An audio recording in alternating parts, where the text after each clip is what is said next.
Jueves 30 de agosto del 2018, amigos, es un gusto estar nuevamente con ustedes aquí en la emisión estelar del Comercio TV con lo más destacado en esta jornada. Aquí iniciamos. En Cali, Colombia, se entregó a las autoridades de ese país Claudia Jimena Orozco, organizadora del viaje de turismo que escondía media tonelada de droga. El bus se accidentó en la vía Pifo-Papayacta, donde murieron 23 personas. Hasta hace pocas horas su paradero era un misterio. Desapareció de una casa de salud de Quito. Era buscada tanto por las autoridades ecuatorianas así como de Colombia por su presunta vinculación con el cartel de los narcobuses.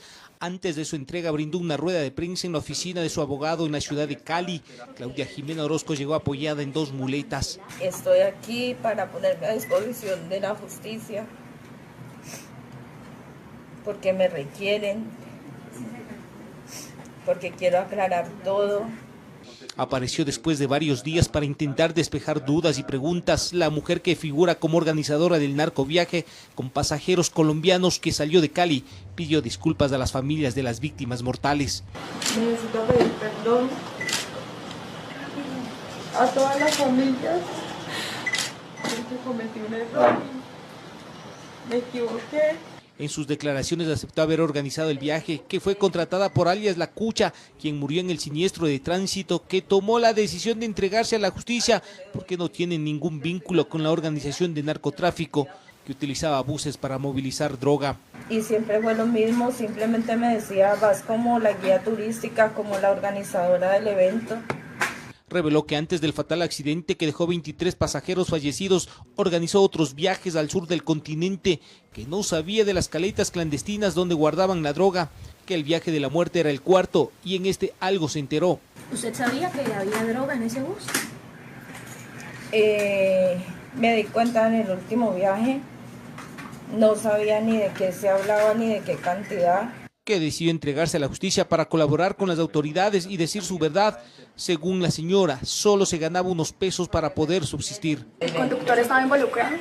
No sé. ¿Tenía una relación sentimental con él? No. En Quito informó Iván Casamen.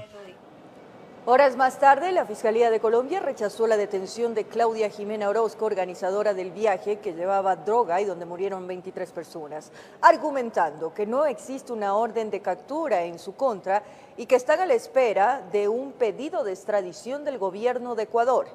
Ante esto, su abogado lamentó que se le niegue el derecho de ser juzgada en su país natal y que Orozco sea la única que responda ante la justicia ecuatoriana cuando los capturados en este caso serán juzgados ante la justicia colombiana. Y una de las sobrevivientes del accidente del narcobús dio sus primeras declaraciones, en las que afirma que era su 4º viaje en la que le contrataban como guía de turismo. Aquí los detalles. Tras las investigaciones conjuntas que lleva Ecuador y Colombia con respecto al caso de los narcobuses, llegó a Cali Yasmín Montoya, sobreviviente del accidente de bus siniestrado en la vía Pifo-Papayacta. Montoya dio sus primeras declaraciones en las que afirma que Claudia Jimena Orozco debía tener conocimiento de que el bus accidentado llevaba droga, puesto que era el 4º viaje que Orozco realizaba como guía de turismo. Pero creo que ella tendría que tener algún conocimiento de eso porque ya había hecho varios viajes. Ella sí me dijo que había viajado varias veces. En su versión sobre lo ocurrido en el accidente, Montoya aseguró desconocer que el transporte que los llevaba contenía media tonelada de marihuana. Siempre me entró la desconfianza, pero pues como ella ya había viajado y me había dicho que no había visto nada raro, movimientos raros, que habían pasado controles policíacos y todo eso, entonces pues uno coge ya confianza de que una persona que uno conoce y que es seria viajó, entonces por eso nos convencimos todas de viajar en esta, aprovechar esa oportunidad.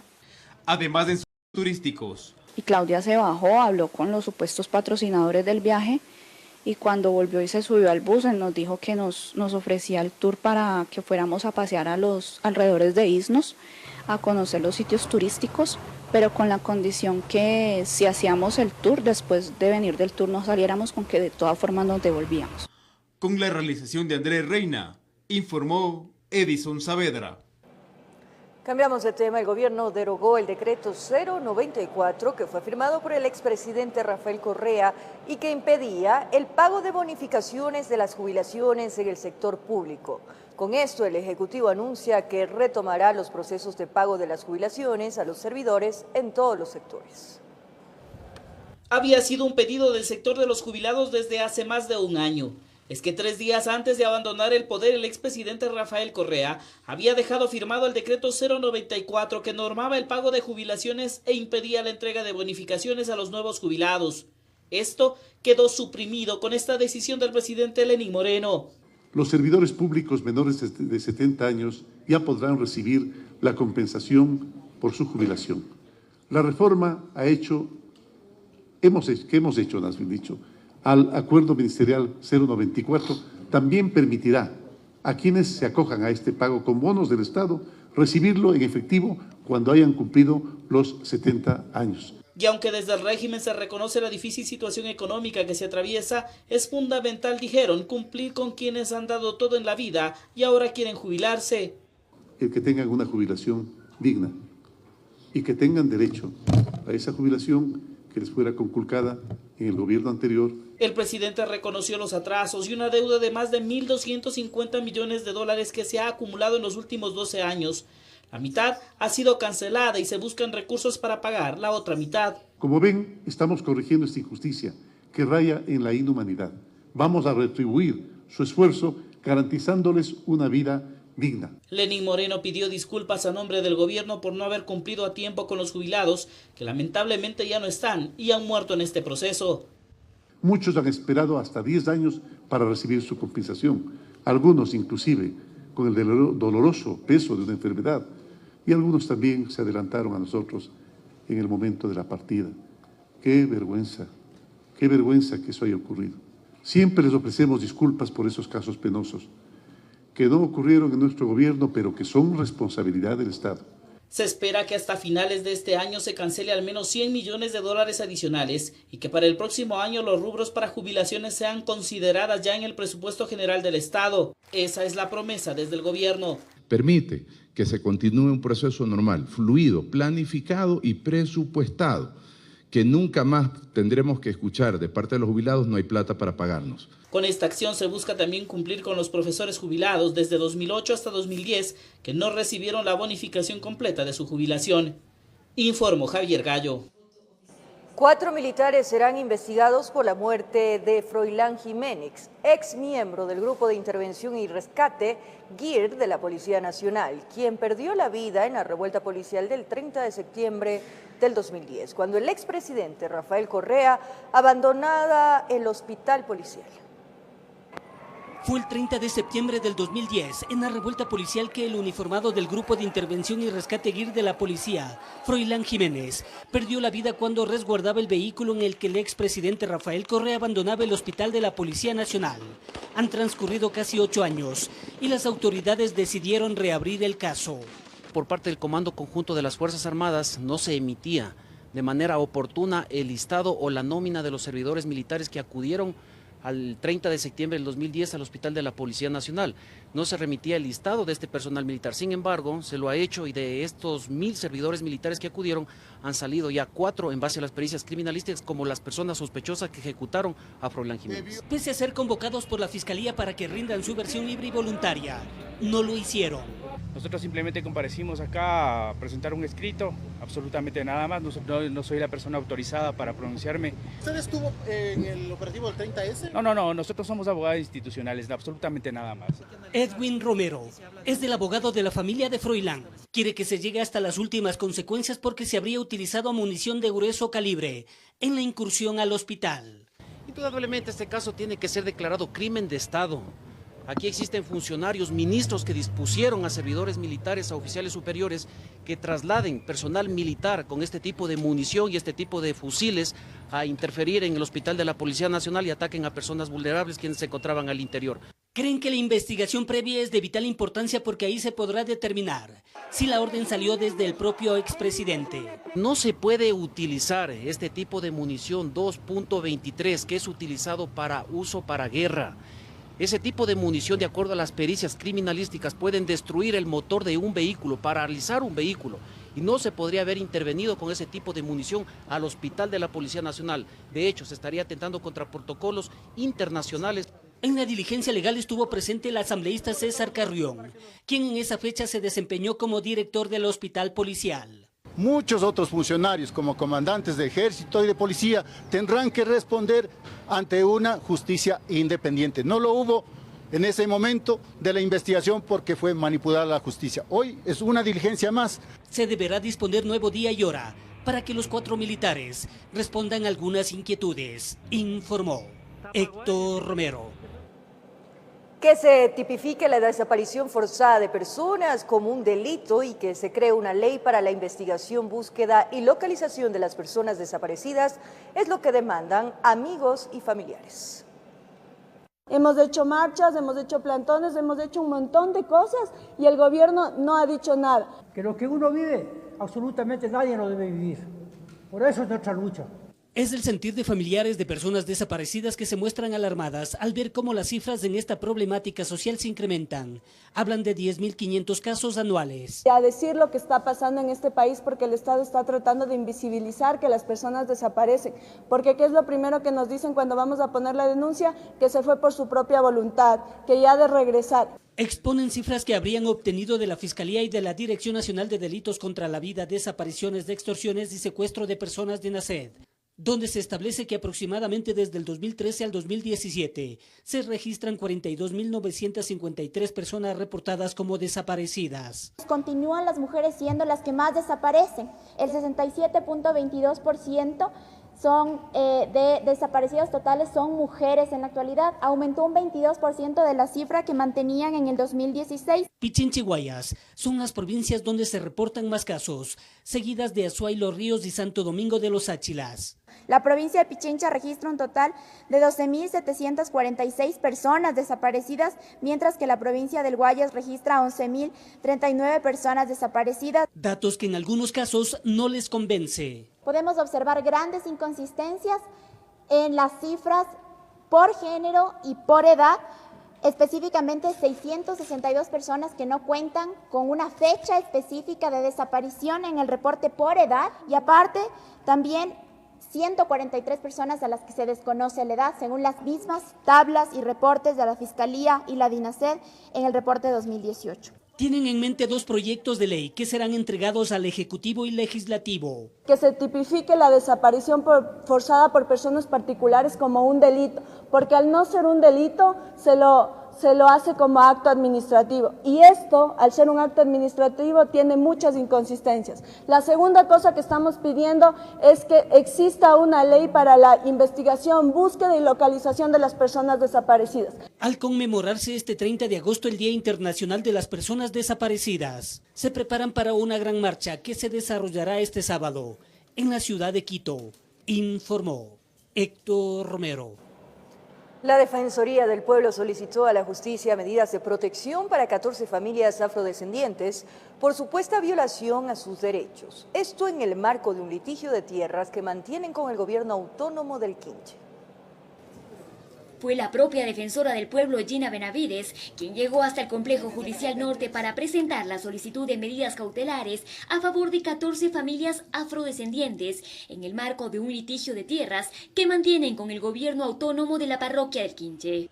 Lo que nosotros estamos pidiendo es protección específica a este conjunto de familias que lo tiene que dar la Policía Nacional, que se garantice efectivamente el derecho a la propiedad, y esto significa que mientras no haya una decisión judicial no puede haber un desalojo forzoso, sino que se tiene que dar las garantías para que las personas permanezcan como lo que son, residentes y personas que tienen un título de propiedad. Señala que según la denuncia planteada por las familias en la dependencia que dirige, dentro de esta disputa de tierras, que actualmente se encuentra en un proceso judicial, se habrían violado varios de sus derechos. porque han tenido que enfrentar atentados a su integridad física, amenazas, que están en una situación de inseguridad y de miedo porque están siendo acosados por incluso personas de la misma comunidad diciendo que tienen que irse del lugar. Los terrenos en litigio se encuentran ubicados en la vía La Victoria en el Quinche. La disputa lleva cerca de 10 años y es que las 14 familias aseguran con títulos de propiedad haber comprado los predios, mientras que el GAT del Quinche alega también tener documentos que avalan su derecho sobre estas tierras.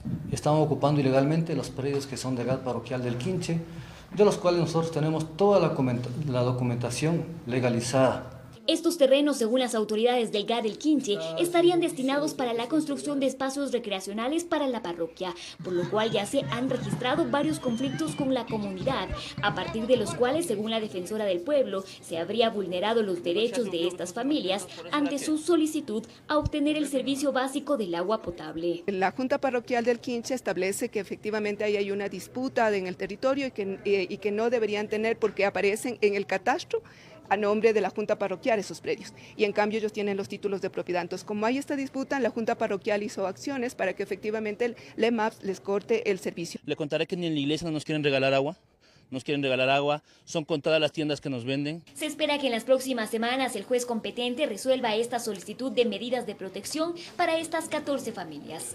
En Quito informó Adriana Rojas. El Ministerio de Justicia informó que debido al traspaso de proveedor del servicio de comunicación se suspenderán las nuevas instalaciones de grilletes electrónicos. El Gobierno Nacional adquirió 4.000 de estos dispositivos de vigilancia en mayo del 2016 y a la fecha más de 2.700 personas son monitoreadas bajo esta modalidad. La cartera de Estado aseguró que el proceso de optimización no afectará el seguimiento de quienes porten estas tobilleras de seguridad, ni tampoco los casos en los que se requiera el mantenimiento y reparación. Y pese a la suspensión temporal del uso del dispositivo electrónico debido a la terminación del contrato con la empresa proveedora del servicio, la Coordinadora Zonal de Justicia, Gina Godoy, afirma que la vigilancia está garantizada de los procesados. Por su parte, la comandante Tania Varela informó que las custodias demandan la asignación de un mayor número de policías en la zona 8. En 2016 se adquirieron 4.000 dispositivos electrónicos con el fin de que su inclusión en el Código Integral Penal pueda ser aplicable en el ejercicio judicial. Sin embargo, tras la conclusión del contrato con la empresa proveedora de la plataforma, el Ministerio de Justicia ha formulado una petición. Lo que le dice a las autoridades judiciales es no disponga la instalación de ningún dispositivo porque técnicamente no estamos habilitados. La coordinadora zonal aclara que aquello no implica que los 2.748 procesados estarán sin la pertinente vigilancia. Seguimiento, constatación, lo hace personal del Ministerio de Justicia en una línea que funciona en 3 ciudades del país en las instalaciones del ECO 911, con una salvedad, y es que la empresa que ya feneció su contrato mantiene la plataforma habilitada. El dispositivo electrónico es una de las medidas alternativas a la prisión establecidas en el COIP. Su función es precautelar la comparecencia del imputado en un delito. Arresto domiciliario, presentarse ante la autoridad o prohibición de salida del país.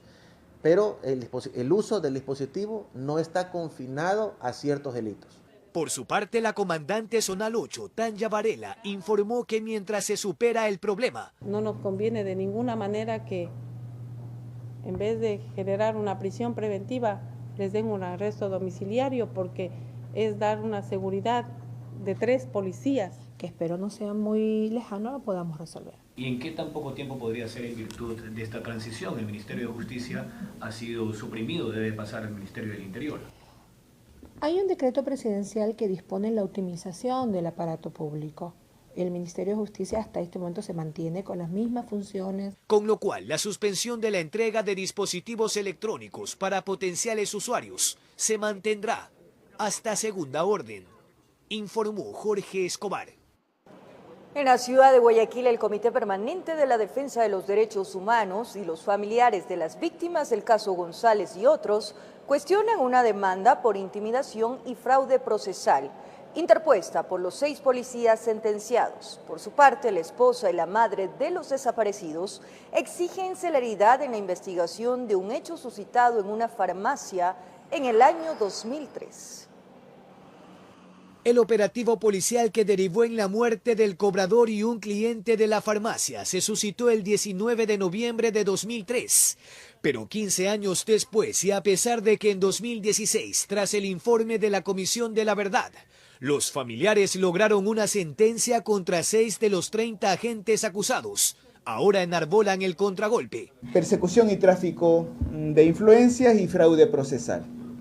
Es paradójico reclamar condición de víctima a los victimarios de un hecho atroz. Delegados del Comité por los Derechos Humanos y familiares de las víctimas del caso González dicen que se trata de articular otra dilación. Y que aún esa sentencia está por una secuencia de apelaciones y eso, digamos, impide que las familias puedan reclamar su reparación. Que han sido dados de acuerdo a la ley, de acuerdo al procedimiento, de acuerdo a la Constitución. Por cuerdas separadas, la esposa de Jimmy Gómez Valda y la madre de César Mata Valenzuela fustigan que la investigación por sus desapariciones forzadas siga en un singular estancamiento. Si no nos devuelven los huesos de nuestros familiares, al menos devuélvanos las cenizas.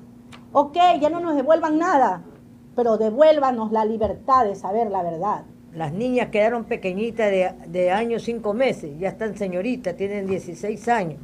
Y ellas preguntan y hasta la vez no sé qué decirles por los de sus padres. Un informe de la Comisión Interamericana determinó que en esa farmacia y sus exteriores hubo una flagrante violación a los derechos humanos, informó Jorge Escobar.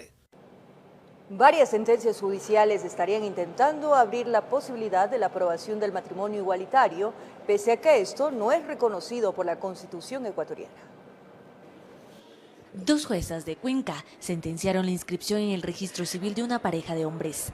El argumento para esto fue que se debe aplicar una resolución de la Corte Interamericana de Derechos Humanos sobre el matrimonio igualitario. Lo que pasa es que en el 2017 la Corte Interamericana reconoce a nivel convencional el matrimonio también para las parejas del mismo sexo.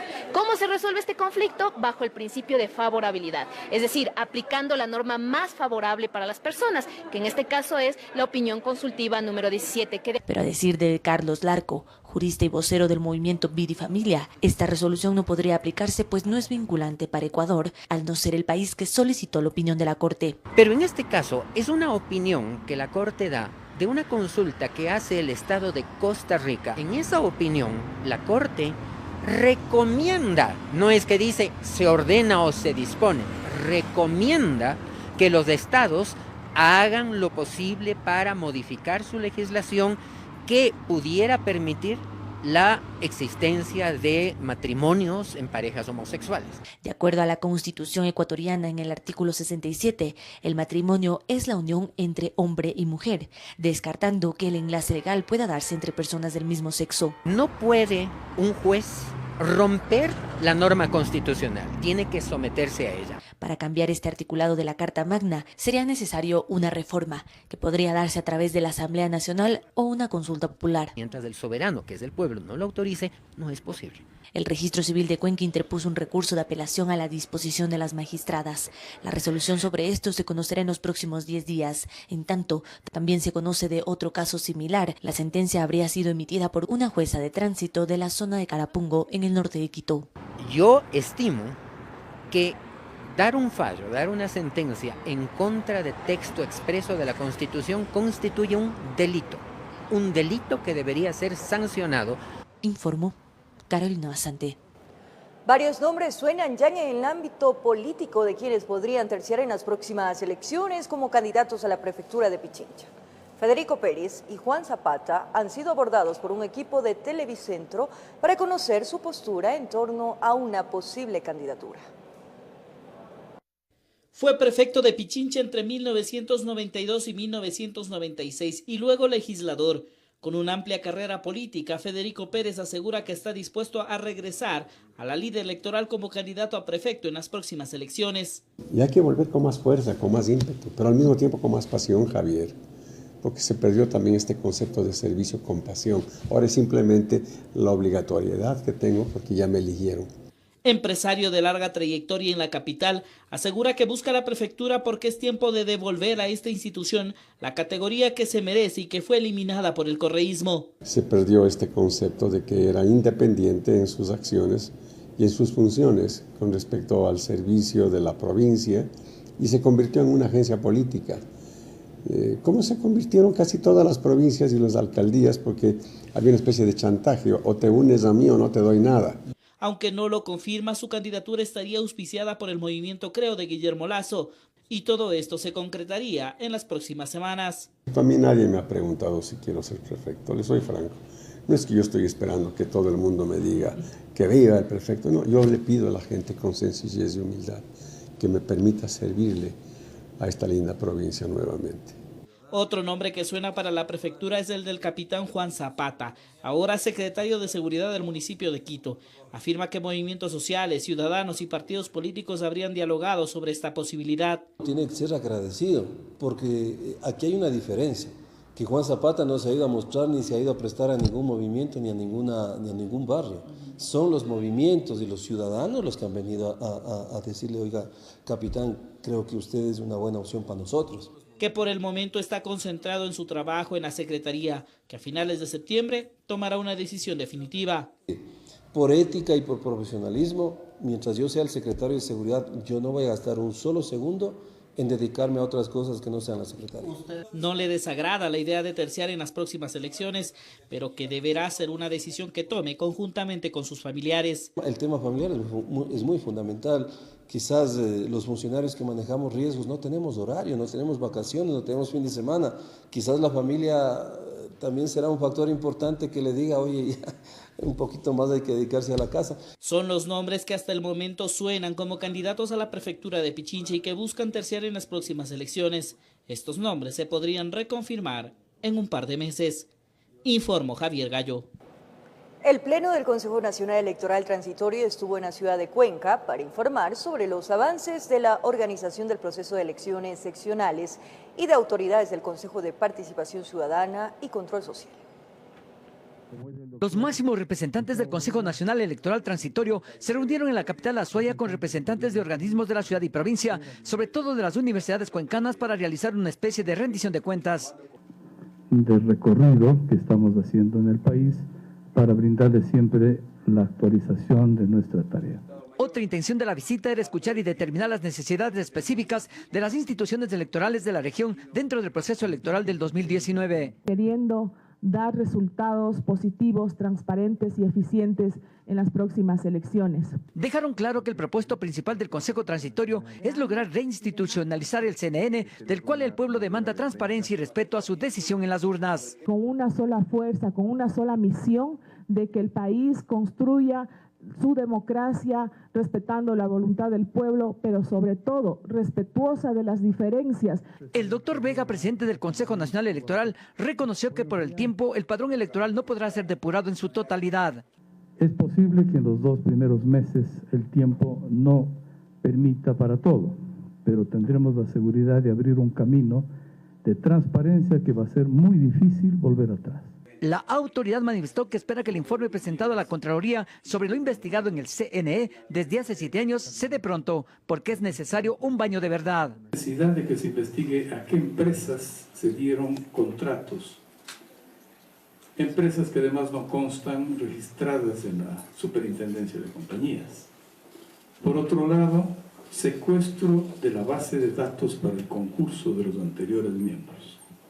Y por otro lado, lo que es evidente, el dominio omnímodo de un solo movimiento con los 5 miembros del Consejo Nacional Electoral durante los últimos casi 10 años. Finalmente, el Consejo se reunió con los rectores de las universidades para dialogar sobre los convenios a darse con estas instituciones superiores. Para cruzar ideas respecto de convenios que deberán hacerse con el Instituto de la Democracia, el brazo académico que está destinado a promover, capacitar e investigar la democracia. Informó desde la ciudad de Cuenca Francisco Ramírez. Cambiamos de tema. Los alumnos de la Escuela Politécnica Nacional exigen a las autoridades que se sesione en el Consejo Politécnico para abordar varios temas como el reglamento académico, pues aseguran que en el semestre que culminó hubo varias acciones que los perjudicaron. Con carteles y consignas, estudiantes de la Escuela Politécnica Nacional se manifestaron en el interior de la institución para hacer eco de sus solicitudes. Ellos piden, entre otras cosas, que se apruebe el reglamento de cobros antes del inicio de matrículas, pues aseguran que ya han tenido problemas al respecto. Porque en la institución hubo ya una violación al derecho a la gratuidad, nos hicieron cobros indebidos y tuvieron que devolver por unas malas directrices dadas por el vicerrector de docencia. Pero también piden que se presente el modelo académico que regirá para el nuevo semestre, pues denuncian que en el que ya culminó hubo acciones que incluso hicieron desistir a varios alumnos. Por ejemplo, dictar clases magistrales. Se crean aulas magnas gigantes que pasaban la capacidad que debían tener. No se contaba con el audio adecuado, no se contaba con las pizarras adecuadas. Los chicos se fueron quejando 2, 3 semanas, nadie les daba voces. Luego implementaron una solución rápida para la infraestructura. Sin embargo, el modelo educativo es el que falla. A decir de René Pérez, director de asesoría jurídica de la Escuela Politécnica Nacional, antes de que se inicien clases se analizarán todas las denuncias de los alumnos. Son temas que están en las agendas de los consejos respectivos que yo entiendo que la próxima semana ya se analizarán. En Quito informó Andrea Oro. De regreso en El Comercio TV, gracias por su sintonía. Esta madrugada en el sur de Quito fue desarticulada una presunta banda delictiva dedicada al robo a personas y domicilios. En 6 allanamientos, igual número de sospechosos fueron detenidos. Además, decomisaron 2 armas de fuego.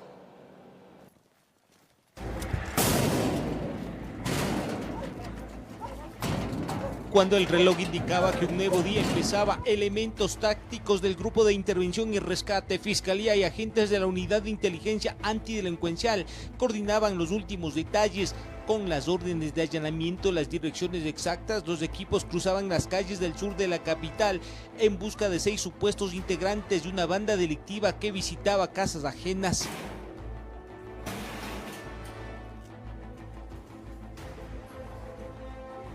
Les sorprendieron dormidos, al parecer este día les tocó descansar de los seguimientos, actuaban especialmente en horas de la noche y madrugada. Desarticular una organización delictiva dedicada al robo de domicilios y robo de locales comerciales. De las denuncias presentadas por los afectados, estarían implicados en al menos una docena de robos. Tenían como centro de operaciones del sur de la capital, pero se movían por todo el distrito metropolitano de Quito. De los supuestos integrantes de esta organización, ni las mascotas se salvaban, las envenenaban para evitar ser delatados. Con los perros eliminados ingresaban a los domicilios sin hacer mucho ruido. Al primero que asomaba lo encañonaban, sometían a los ocupantes y se tomaban todo el tiempo para empacar lo que les significaba dinero rápido y que tenía demanda en el mercado. Y a sus víctimas los proceden a maniatar, ingresando con armas de fuego. Durante algunos meses fueron investigados por asociación ilícita. Cuando tenían oportunidad incluso ingresaban donde sabían que guardaban maquinaria de construcción y se llevaban las herramientas. De conformidad con el artículo 370 del Código Orgánico Integral Penal, se sanciona con una pena de 3 a 5 años. Los sospechosos son todos ecuatorianos, entre ellos una mujer. En impacto número 13 permitió el decomiso de 2 armas de fuego, una larga, así como una pistola, entre otras evidencias. Lo hacen de forma violenta y perjudican el patrimonio de los ciudadanos. Como que les dieron de su propia medicina. Cuando se despertaron se encontraron con visitas extrañas, encapuchados y armados, solo que en esta ocasión los que llegaron eran policías que cargaban orden judicial. Con cámara de Henry Peñaranda, en Quito informó Iván Casamen.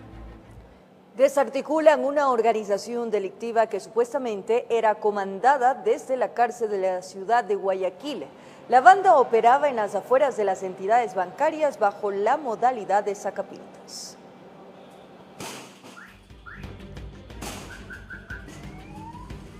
El silencio de la madrugada fue irrumpido por un grupo de agentes policiales en las calles 29 y La I, suburbio de Guayaquil.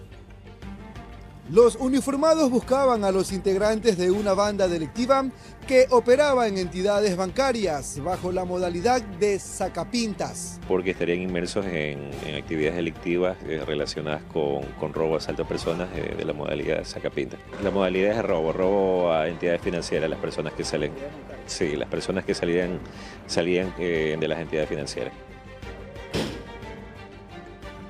En total se allanaron 7 viviendas en sectores como Sauces 2 y 3, La Floresta y Jardines del Salado. Asimismo, fueron capturados 7 individuos y se inició instrucción fiscal a 3 privados de la libertad, que al parecer eran quienes comandaban la organización. Existen 3 personas que se encuentran detenidas y que se encuentran en la penitenciaría de Guayaquil. ¿De qué se les acusa? Aparentemente por un delito de delincuencia organizada. Informó Jorge Salazar. Una mujer que estaba desaparecida fue encontrada sin vida en un sector de la vía Las Mercedes, San Miguel de los Bancos. Se presume que ella fue víctima de femicidio. La fallecida deja 3 hijas en la orfandad. Sin vida en un sector montañoso del cantón San Miguel de los Bancos, fue encontrada Nancy M. de 36 años. Se presume que ella sería una nueva víctima de femicidio. Hay una presunción de este hecho, que sea un femicidio. Justamente decían que se ha desaparecido y es muerta. La mujer, que se ganaba la vida como comerciante de ropa, fue vista por última vez ingresando a su vivienda al sur de Santo Domingo el pasado 28 de agosto. Fueron sus familiares quienes denunciaron la desaparición. Se brindó la ayuda inmediata, tanto en ese momento al padre de la hoy oxisa como al ex conviviente, que también acudió hasta nuestras oficinas. Sin embargo, mientras las investigaciones para dar con su paradero avanzaban, el ex conviviente se ausentó sin dejar rastro. Ellos también estuvieron presentes cuando se activó el protocolo de ayuda inmediata hasta horas de la madrugada. Él estuvo ahí también. Lamentablemente, ya posterior a esto, ya el ciudadano se desconoce su paradero. Se presume que el cuerpo de la mujer fue llevado en su propio vehículo hasta el noroccidente de Pichincha. Un amigo de la familia puede visualizar el vehículo y le llamó la atención de que esté por ese sector. Entonces él facilita la información y nosotros verificamos con la familia y se pudo lamentablemente encontrar el cadáver. Las autoridades ahora investigan qué fue lo que realmente sucedió y buscan dar con quien acabó con la vida de esta joven madre de 3 niñas de 17, 7 y 3 años de edad. Desde Santo Domingo de los Áchilas, informó Gisela Moreira. 4 heridas con un arma cortopunzante le causó un ciudadano venezolano a un humilde estibador que regresaba de su trabajo a la casa. El hecho se produjo en una céntrica calle de Tulcán. Todo empezó cuando el extranjero intentó robarle las pocas pertenencias que poseía. El agresor fue detenido. En un confuso incidente, José Portilla, de 45 años, resultó herido. Fue agredido por David B., de nacionalidad venezolana, aparentemente por robarle el celular y $20. Este le causó 4 heridas en diferentes partes del cuerpo con el pico de una botella. Fueron transeúntes y los propios compañeros de trabajo quienes evitaron que las agresiones llegaran a comprometer alguno de sus órganos. El extranjero fue detenido por la policía. Lo encuentro a mi papá aquí desangrándose con 4 puñaladas, una en el brazo, una a la altura del cuello, una en el estómago que se le está inflando y parece que tuviera el vidrio ahí dentro, y otra en la espalda. Por más de 20 años, Pablo trabaja como estibador en este sector y es la primera vez que es víctima de la delincuencia. Los ciudadanos que transitan diariamente por el lugar aseguran que desde la llegada de los extranjeros, esto se ha vuelto intransitable, causando zozobra e inseguridad. Es un compañerito de trabajo de aquí, de los estibadores. Si nos encontramos más que todo con esto de los señores venezolanos, pues no, también la justicia tiene que hacer su trabajo, también la ley, porque en estos casos, digamos, tal vez hoy fue él, podemos ser mañana nosotros. El herido fue llevado hasta el hospital, en donde tras la evaluación médica le suturaron 34 puntos y se mantendrá bajo observación. Él es el que llevaba el sustento a la casa y ahora él siquiera de quedar impedido por un mes, qué sé yo, porque le intentaron robarle y él no se dejó y por eso lo apuñalaron. Ya en la Casa de Salud, los ciudadanos tulcaneños protagonizaron una turba con la finalidad de linchar al agresor. Dicen estar cansados de la violencia y la inseguridad que protagonizan los extranjeros. Lo estaban esperando y al momento de que lo sacan, los señores policías lo resguardan y lo sacan por otro lado. Mientras, ciudadanos venezolanos que habitan en Tulcán repudian el suceso y temen que este lamentable hecho perjudique el trabajo que ellos realizan de manera honrada. Por uno pagan todos, pero que vamos a darnos cuenta de que todos no somos iguales. Porque nosotros acá venimos con una esperanza, mira, de trabajar, de hacer lo bueno, no venimos a hacer lo malo y en realidad yo no estoy de acuerdo con lo que hizo el compañero. Pues nos afecta a todos, ya que como vendedores que somos de caramelos, pues no solo van a tildar a uno, sino que van a decir son todos.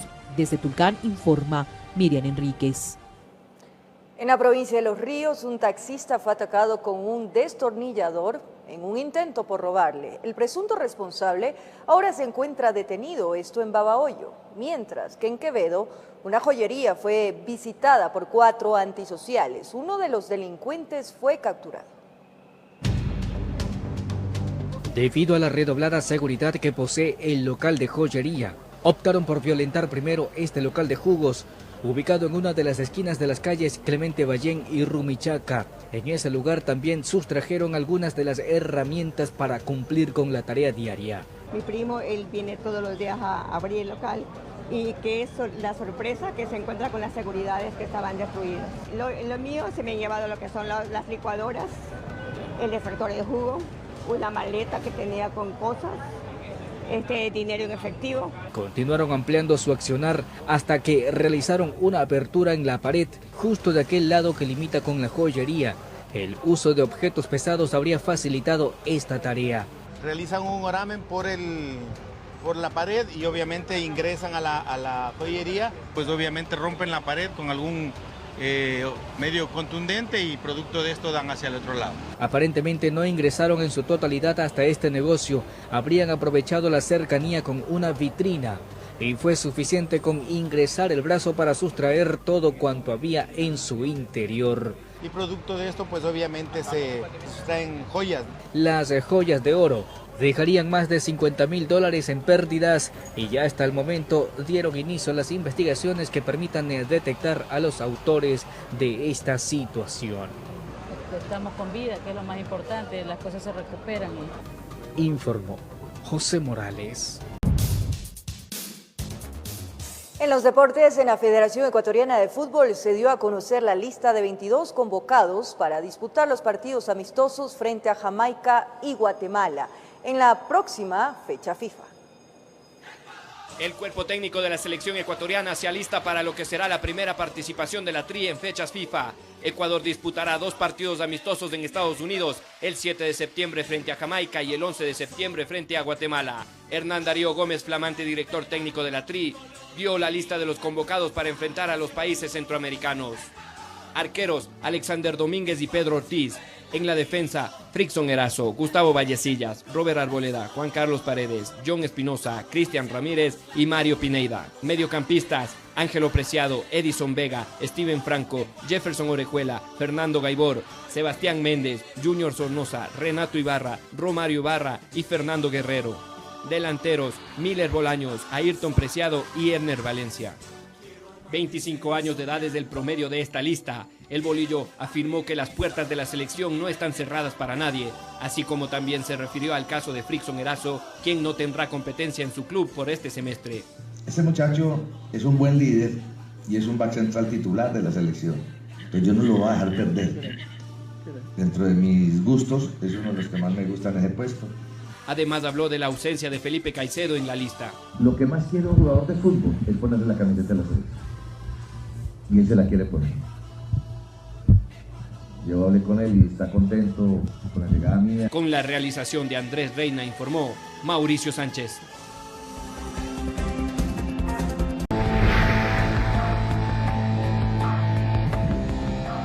En horas de la tarde, en los alrededores de la Plaza Grande, 2 concentraciones con diferentes posiciones respecto de la migración de venezolanos al país se desarrollaron. De una parte estuvieron quienes profesan un discurso de no a la xenofobia y del extremo más radical, quienes buscan que se detenga la inmigración de los venezolanos. En la calle Chile y Venezuela, comerciantes informales como grupos de tinte nacionalista se autoconvocaron para protestar en contra de la inmigración de venezolanos. Uno de sus argumentos es que ese grupo poblacional les quita sus empleos. Nos quitan los puestos de trabajo a nosotros y hay privilegios para ellos y para nosotros hay represión. Soy una persona discapacitada y ante el presidente que es discapacitado necesito que vea esto y nos dé trabajo a nosotros y que haga por su gente, por los ecuatorianos que haga. Del lado más radical también manifestaron que la inmigración de ciudadanos de Venezuela ha vuelto más insegura las calles de la ciudad. No, pues no tenemos trabajo porque los venezolanos vienen y les contratan por menos sueldo. Entonces nosotros no conseguimos trabajo, nos subimos a los buses, nos roban, caminamos por la calle, nos roban, nos insultan. En los mismos alrededores de la Plaza Grande, solo que separados por una cuadra de distancia y 2 cercos policiales, también se encontraron quienes profesan un discurso de solidaridad y antisenofóbico. Y un llamado a las personas de nuestro país: si una persona no tuviera de darle de comer a sus hijos, a su madre, y encima más el gobierno le llama terrorista todos los días, ustedes no tratarían de huir de ese país. Seamos un poco más solidarios. En ese contexto manifestaron que el problema no radica en la inmigración, sino en las políticas económicas aplicadas por el gobierno central. El trabajo nos lo quitan las medidas económicas de ajuste, nos lo quitan los gobiernos neoliberales, nos lo quita el capitalismo, no nos lo quitan nuestros hermanos venezolanos. De esta manera fueron 2 visiones sociales contrapuestas las que salieron a manifestarse, esperando desde sus distintas trincheras que las autoridades les brinden oídos a sus demandas. Informó Javier Rosero. El actor Eddie Murphy será padre por 10ª vez a los 57 años. ¿Quieres saber más? En el siguiente reportaje. El reconocido actor Eddie Murphy pronto será padre de su 10º hijo. La noticia se confirmó luego de que varios paparazzi captaran a su pareja Paige Butcher mostrando un avanzado embarazo en Los Ángeles. El protagonista del film Dr. Dolittle, de 57 años, junto con la actriz y modelo australiana de 39, ya tienen una hija en común llamada Izzy, de 2 años. El cómico tiene otros 8 hijos de relaciones anteriores, entre los que se encuentran Angel Iris Murphy, la hija que tiene en común con la ex Spy Girl, Melanie Brown. Los hijos del actor comparten varias fotos de su gran familia en las redes. El mayor de sus hijos, Eric, tiene 29 años y fue fruto de su relación con Paulette McNally. Luego tiene a Bria de 28, Miles Mitchell de 25, Shane Audra de 23, Zoila Ivy de 18 y Abela Sara de 16. Todos ellos son hijos de Murphy y Nicole Mitchell. Por último está Christian de 27 años, a quien el actor tuvo junto a Tamara Hood. Con la realización de Andrés Castillo. Con esto nos despedimos, amigos televidentes. Gracias por su cariño, compañía y sobre todo sintonía. Un abrazo grande.